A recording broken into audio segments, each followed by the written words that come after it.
Good morning. Welcome to the shed in the garden at the house that sat down. Now, this video is an added extra to the schedule that I originally worked out for the art project, because I had a really nice chat with Louise Hannan on BBC Radio Solent the other day, and we chatted about all sorts of ways of coping with lockdown.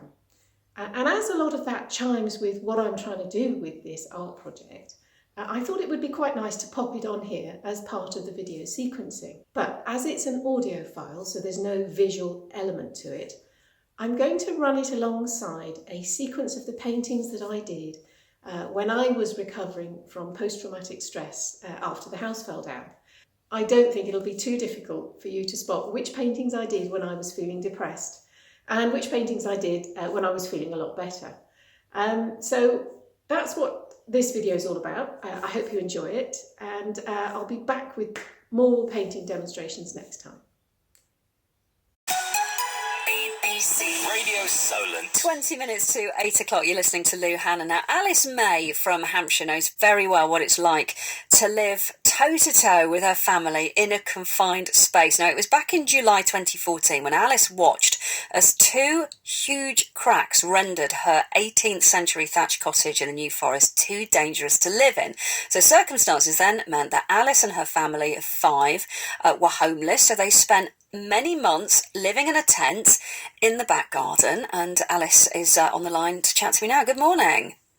Good morning. It's so lovely to talk to you. I remember when you came into the studio and we talked more about the book that you've written about this, the author of The House That Sat Down, which is a fabulous, fabulous book, and we won't give any spoilers away because it is such a brilliant story. But the reason we've got you on today is to just get some advice, really, because this idea of lockdown, and as Matthew was saying there, our previous guest, being holed up with the family for 6 weeks and eventually getting on each other's nerves, you've already done this, haven't you, in a very confined space?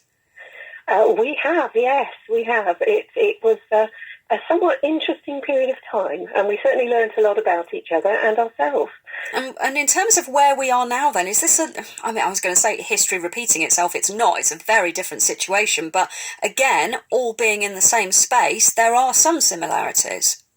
Oh, definitely. I mean, there are certainly some similarities in the fact that, ordinary life ground to a halt in the same way that it has for pretty much everybody at the moment, and life became significantly different, and we had to learn to adapt very, very quickly. And I would say one of the fundamental things really was to be kind to each other, which it sounds very, very simple, but it really works. I think learning a bit of patience and a bit of tolerance and kindness, those to me are the three sort of key things I've learned over the last few weeks. Absolutely, I would say that, absolutely. And also, you need to start I think the fundamental thing for us was accepting where we were and then trying to work out how to move forward. Certainly, with regard to, we had no idea how we were going to rebuild our home. We had no idea where the finances were coming from. And I think possibly with this situation, with the lockdown, is nobody knows when it's going to end. And again, that's a very similar thing. Yeah, it's just that complete uncertainty, isn't it? But there's also comfort in the fact, I suppose you found, that the whole family were in it together. You were all in this situation. You were all sharing this nightmare in the same way that the whole country, the whole world is now. Yes, absolutely. And I would say that the one thing that got us through it was pulling together as a team and being prepared to help each other out. And giving each other the benefit of the doubt if we got a little bit snappy, because it really, the pressures were coming from all sorts of sides that you wouldn't necessarily have thought of. And it was, one step at a time, I think. What about the practicalities of sharing a confined space with your family?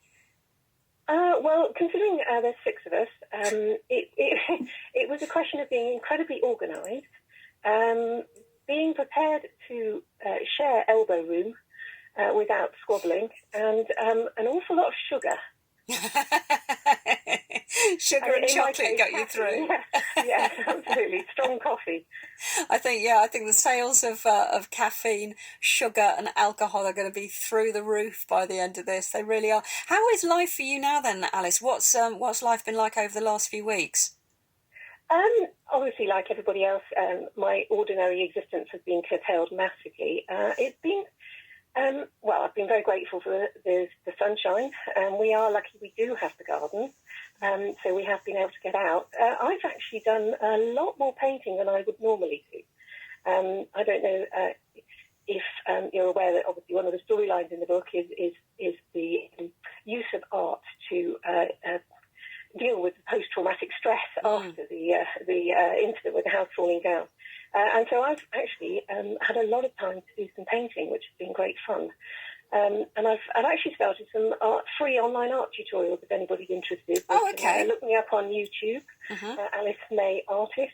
Loads of free art tutorials, all designed around all age and all ability, and it's designed also for the kids to be able to get involved as well. Oh, so fantastic. It's been great fun, actually, and it's an opportunity I would never have had the time to put together. So even though it's obviously quite a dark time for everybody, I think there are some opportunities out there for positivity, which is great. And see, this is the difference between me and you, Alice, and how creative and talented you are. When you said, I've been doing some painting, I thought, well, so have I. I've done the spare room. I'm about to start in the kitchen. But, this is proper painting, but some free sessions on there as well. Alice, it's been lovely to chat to you. Family all well and healthy at the moment? We are, thank you, yes. Good, I'm glad to hear it. Well, I hope you stay that way. It's been great to chat and catch up with you. Thank you. Take care. Thanks very much indeed. Alice May, author of The House That Sat Down, which is a good read, actually. And also, if you look her up on YouTube, some free art tutorials. So Alice May Artist on YouTube. Just gone 7:45. Let's check the roads. So there you go. That was me chatting with Louise Hannan of BBC Radio Solent. Now, if you told me 6.5 years ago that the day my house fell down, I would eventually end up on the radio talking about it with such a lovely presenter, I wouldn't have believed you. But then so many amazing things have happened since then anyway. So yeah, it's a bit of fun. And we'll be back to painting next time.